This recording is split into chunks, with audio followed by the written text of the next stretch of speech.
Oke teman-teman, jadi kali ini kita akan membahas tentang entrepreneurial mindset ya teman-teman. Nah, entrepreneurial mindset ini adalah mindset ya yang dipunyai oleh seorang entrepreneur. Nah, langsung aja ya kita masuk ya. Oke, yang pertama itu mindset itu apa sih teman-teman? Ya, mindset itu merupakan pola pikir ya terhadap sesuatu ya teman-teman, atau biasa biasa juga kita bilangnya kepercayaan teman-teman terhadap sesuatu ya teman-teman ya. Nah, jadi mindset itu bisa dikatakan sebagai bagaimana sih cara kita berpikir ini teman-teman untuk mengambil keputusan ataupun melihat peluang teman-teman ya. Mindset ini teman-teman biasanya dibentuk ya dari sejak kecil ya teman, sejak kecil. Nah, dan mindset ini biasanya diikuti oleh anak dari orang tuanya. Nah, oke, next saja ya teman-teman. Nah, teman-teman, gimana sih mindset ini bisa jadi perilaku atau kebiasaan sehari-hari temannya? Kebiasaan sehari-hari ya teman-teman ya. Jadi ada siklusnya teman-teman. Yang pertama dari mindset teman-teman ya. Mindset dari kepercayaan ya teman-teman. Apa yang kita pikirkan, apa yang sering kita dengar ya, apa yang akan kita putuskan teman-teman, itu mindset teman-teman. Nah, kemudian akan jadi perkataan nih teman-teman. Dari mindset berubah jadi perkataan teman-teman. Kita ucapkan ya, kita ucapkan terus. Nah, setelah perkataan akan menjadi perbuatan kita teman-teman ya. Dari perkataan akan menjadi perbuatan. Nah teman-teman, perbuatan tersebut kalau dilakukan berulang kali akan menjadi sebuah kebiasaan teman-teman. Makanya sangat penting bagi kalian ya, terutama bagi kalian yang menjadi entrepreneur ya, kalian harus membangun namanya mindset yang benar teman-teman. Nah, mindset yang benar itu apa sih? Gimana sih? Nah, kita akan pelajari selanjutnya ya teman-teman ya. Oke, next slide. Nah, kita ada di tipe-tipe mindset ya teman-teman ya. Nah, mindset yang baik dan benar akan saya jelasin nanti ya teman-teman ya. Ada di sini teman-teman. Nah, ada dua tipe nih teman-teman dari mindset ya. Ini ditulis ya, dikemukakan oleh Carol Dweck. Dia seorang psikolog ya. Dia psikolog terkenal teman-teman. Nah, dia mengemukakan ada dua jenis mindset teman-teman. Yang pertama ada growth mindset dan yang kedua ada fixed mindset teman-teman.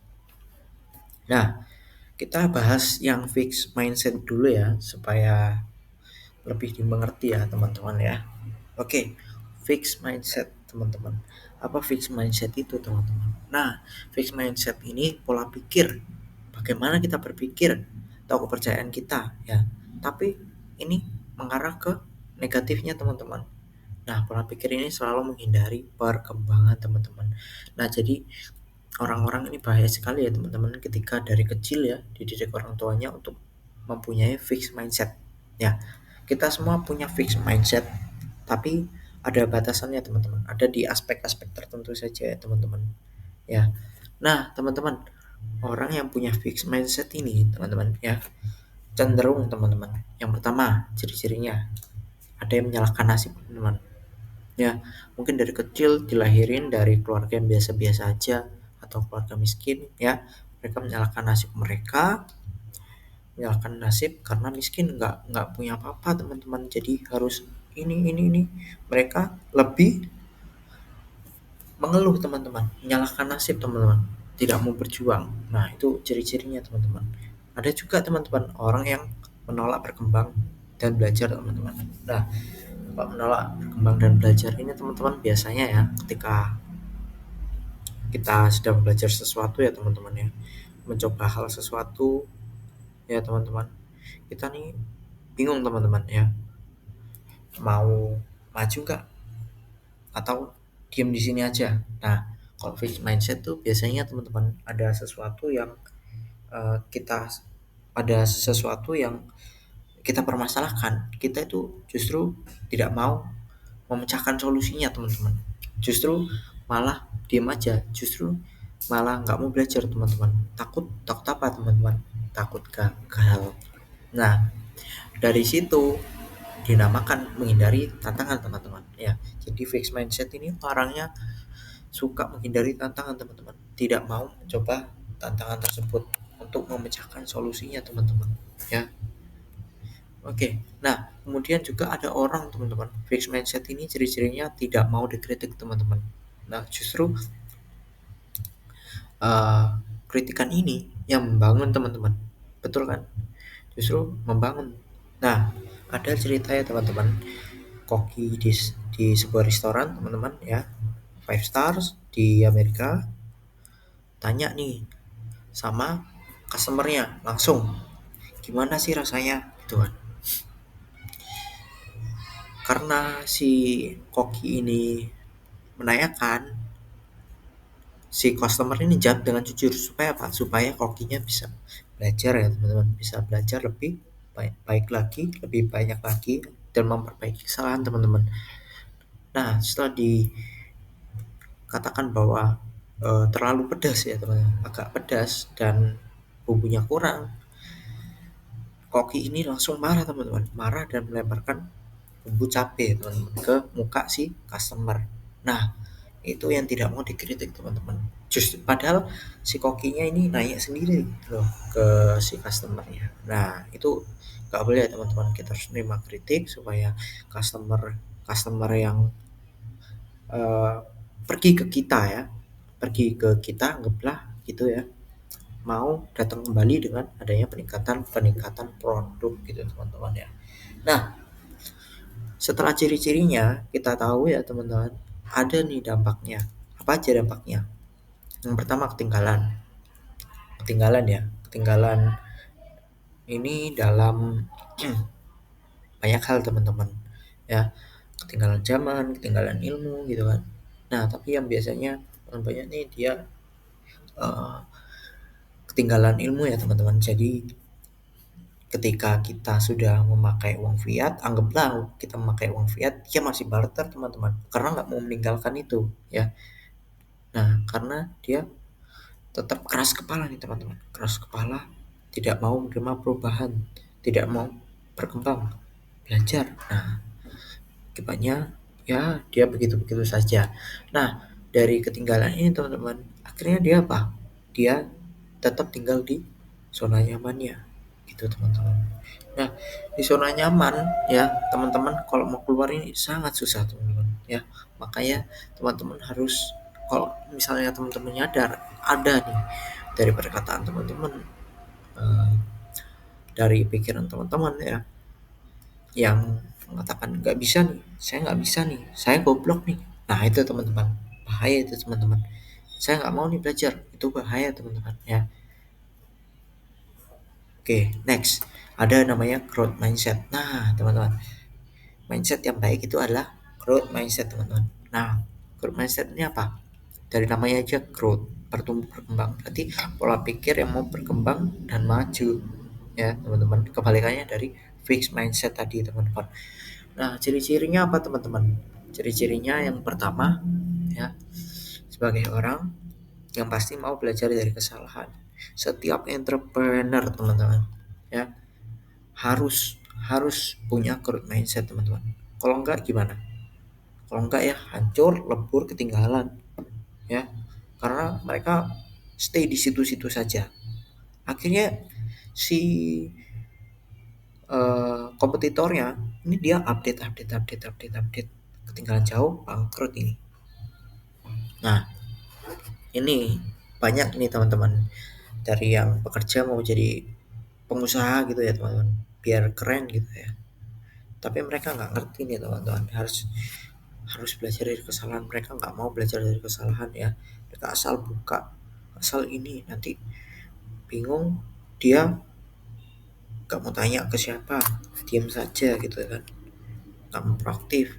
Nah itu termasuk growth mindset, proaktif itu teman-teman.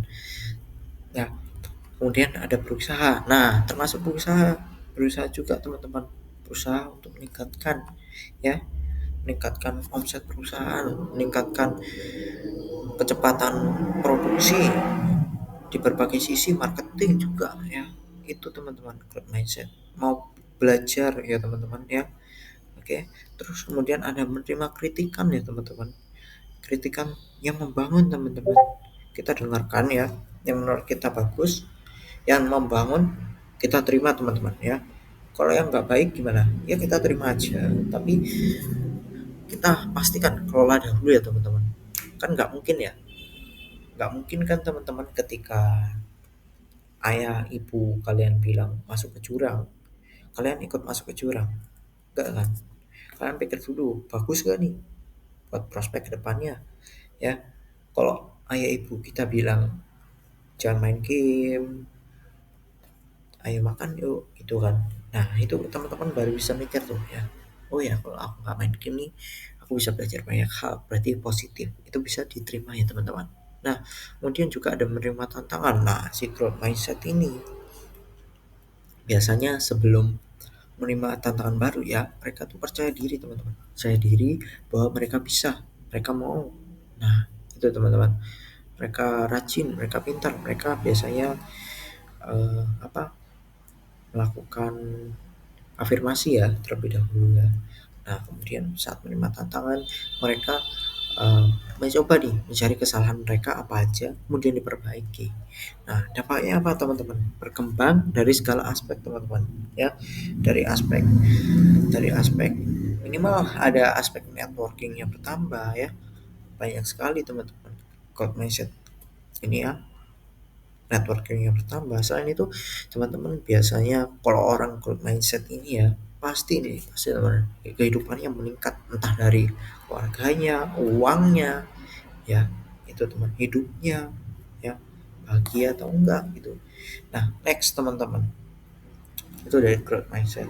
Nah ada nih teman-teman, mindset ya, kalau kalian mau jadi entrepreneur nih, kalian harus punya 5 ini teman-teman ya, 5 mindset wajib yang harus dipunyai oleh entrepreneur ya teman-teman.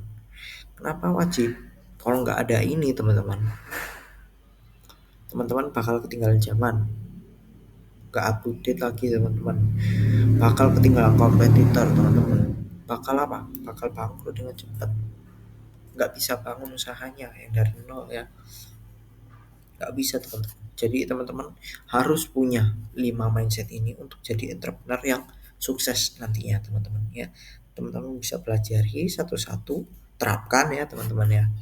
Nah langsung aja kita masuk ya. Yang pertama ada positif mental attitude. Nah positif mental attitude ini itu adalah landasan dasar ya teman-teman ya, landasan dasarnya. Jadi ibarat ada segitiga, segitiga ya teman-teman, dia paling bawahnya. Nah ini dasarnya teman-teman. Nah dasarnya ini teman-teman, yaitu positif mental itu. Nah ini untuk tetap optimis ya teman-teman dalam menghadapi kesulitan ya teman-teman ya. Nah teman-teman harus punya positif vibes, punya positif mental, nggak boleh dikit-dikit nyerah teman-teman ya, harus positif ke depannya gimana ya teman-teman, harus punya goals nih ya, gimana goals yang positif. Nah selain itu teman-teman, positif mental ini nggak hanya dalam diri kita teman-teman ya, tapi kita juga sebagai, misalnya sebagai entrepreneur atau siapapun deh, dari misalnya dari hal yang paling kecil dulu di sekitar kita, keluarga kita, teman kita ya, kita bisa menyebarkan energi-energi positif ya dari kita ya ke orang lain.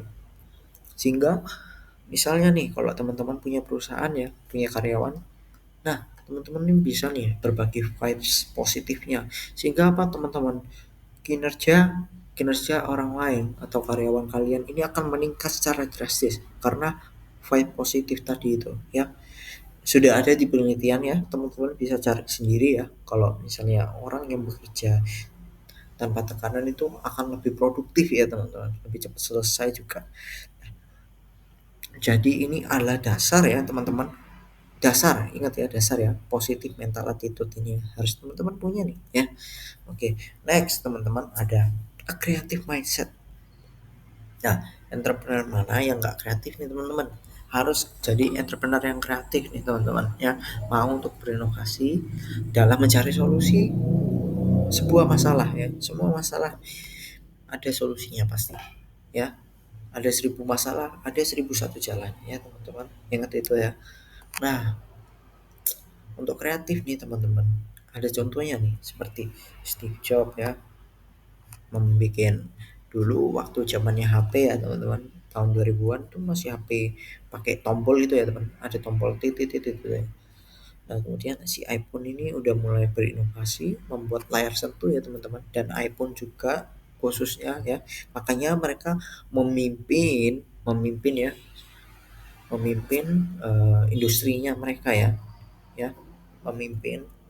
Coba deh, HP yang terkenal itu mereknya apa ya, iPhone gitu, Apple gitu kan. Karena apa? Karena mereka punya kreatif, karena pemimpin-pemimpinnya dan juga karyawannya ya, mereka itu punya kreatif mindset teman-teman ya. Jadi nggak hanya untuk entrepreneur, semua yang harus punya ya teman-teman ya. Kreatif ini sangat penting. Nah teman-teman, ada banyak nih, misalnya kalian kalau bertanya nih, oh berarti aku harus menciptakan sesuatu produk yang baru atau luar biasa. Bukan gitu teman-teman ya. Creative mindset ini berarti cara kita ya untuk berinovasi. Nggak harus produk baru teman-teman, nggak harus sesuatu yang baru yang belum ditemukan dunia, itu nggak harus teman-teman. Tapi kita bisa pakai ide dari orang lain ya untuk kita terapkan juga ke bisnis kita. Jadi kreatif teman-teman, mau berinovasi ya. Misalnya nih, eh, kemasan kalian tidak ada stiker-stikernya atau apa, kalian bisa tambahkan itu untuk poin plus, itu bisa juga, itu kreatif teman-teman ya. Dan lain-lain gitu, misalnya nggak ada bundling nih, banding jadi hemat, itu juga kreatif teman-teman, tapi itu lebih ke marketing ya teman-teman ya. Oke teman-teman, udah paham ya creative mindset. Next, kita ke persuasive communication ability ya. Nah ini penting banget teman-teman ya. Kenapa? Entrepreneur harus punya ini teman-teman. Kalau nggak ada ini gimana? Ya udah nggak punya kenalan, susah teman-teman mau sukses ya jadi seorang entrepreneur. Nah, persuasive communication ability ini kemampuan berkomunikasi persuasif ya. Persuasif ini apa?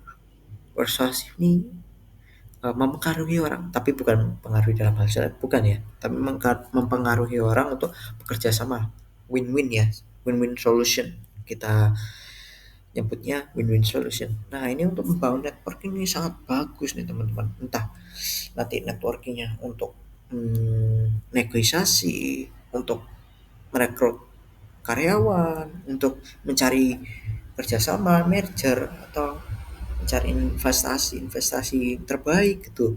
Nah ini teman-teman harus punya persuasive communication teman-teman ya, untuk skill komunikasi untuk mempengaruhi ya. Komunikasi doang nggak cukup, tapi harus bisa mempengaruhi lawan ya. Lawan bicara kalian harus bisa dipengaruhi, bukan dalam hal negatif tapi hal yang positif. Nah kemudian ada intrinsic motivation. Intrinsic motivation ini dorongan diri sendiri ya untuk terus berusaha dan berkembang. Nah, teman-teman pasti di sini udah tahu semua kan motivasi. Nah, tapi bukan motivasi yang kayak kalian lihat TikTok atau YouTube, lihat video motivasi terus kalian menggebu-gebu, kemudian 1-3 hari motivasinya hilang gitu. Enggak, teman-teman ya. Jadi intrinsic motivation ini adalah motivasi dari dalam diri sendiri ya teman-teman ya. Ketika teman-teman nggak termotivasi sekalipun ya, ingat, teman-teman pernah ngerasain nggak sih, teman-teman di awal-awal nih, awal-awal ya, teman-teman tuh sangat semangat, di tengah-tengah udah mulai bosen nih. Nah ini harus ada intrinsic motivation, apalagi di akhir nanti pasti lebih lebih nggak ada rasa teman-teman, nggak ada rasa suka semuanya pasti. Entah kalian mau punya apapun pasti kalian ada rasa bosan, semuanya mau kalian melakukan apapun pasti ada rasa bosan. Jadi itu penting teman-teman, intrinsic motivation itu adalah untuk membangun konsistensi ya teman-teman ya, membangun konsistensi secara berkelanjutan, ini untuk mempertahankan goalsnya kalian. Jadi sebelum sebelum itu sebelum punya ini teman-teman ya, kalian harus punya goal teman-teman, supaya kalian punya intrinsic motivation ya ke depannya. Harus punya goal untuk dicapai dalam waktu tertentu, itu penting banget teman-teman ya. Next, ada tenacity and ability to learn from failure. Kalian pasti tahu ini karena ini udah terkenal banget di mana-mana ya, karena Setiap entrepreneur pasti berhubungan erat dengan learn from failure. Nah, teman-teman, tekun kuncinya, tekun dan belajar dari kesalahan. Ini adalah langkah-langkah sukses ya bagi seorang entrepreneur. Ya teman-teman ya, bayangkan ya teman-teman ya, Steve Jobs ya, kalau dia nggak masuk ke Apple lagi, dia nggak akan jadi CEO-nya Apple ya. Meskipun padahal dia sendiri ya yang ditendang dari perusahaan perusahaan buatannya sendiri, tapi dia nggak nyerah gitu saja. Dia terus ya mencari cara untuk kembali ke sana ya teman. Akhirnya bisa menjadi CEO Apple ya, ya teman-teman. Kemudian juga ada Thomas Alva Edison teman-teman. Berapa kali itu teman-teman? 1.000 kali ya dia gagal ya kalau nggak salah ya. 1.000 kali dia gagal, tapi ke 1.001 dia berhasil. Nah itu tekun teman-teman, dan juga belajar dari kesalahan. Pastinya teman-teman, Thomas Alva Edison ini mencoba nih pasti nggak goblok kan, nggak gobloknya kayak coba ini terus hal yang sama gini, enggak kan, pasti ada yang berbeda gitu kan. Belajar dari kesalahan ini nggak nyala kenapa gitu. Nah, jadi teman-teman penting ya teman-teman untuk punya 5 mindset ini. Ya, yang pertama ada positive mental attitude, kreatif, dua creative mindset, ketiga persuasive communication ability, empat intrinsic motivation, yang kelima tenacity and ability to learn from failure. Ya, itu aja teman-teman ya. Terima kasih ya teman-teman. Semoga teman-teman mengerti apa yang saya sampaikan semuanya ya. Saya berharap teman-teman punya growth mindset dan mental-mental positif, mindset-mindset positif yang benar, supaya kalian yang mau jadi entrepreneur, mau jadi pengusaha sukses ya, atau menjadi apapun, ini bisa diterapkan dalam semua bidang kan teman-teman ya. Jika kalian konsisten terus membangun mindset yang positif, growth mindset, itu akan menjadi senjata utama buat kalian ya. Ingat teman-teman, dari mindset, perkataan, perbuatan, dan habits, kebiasaan. Jadi bentuk habitsmu dari mindsetmu dulu ya teman-teman ya. Saya Daniel Alvin Tanya, terima kasih.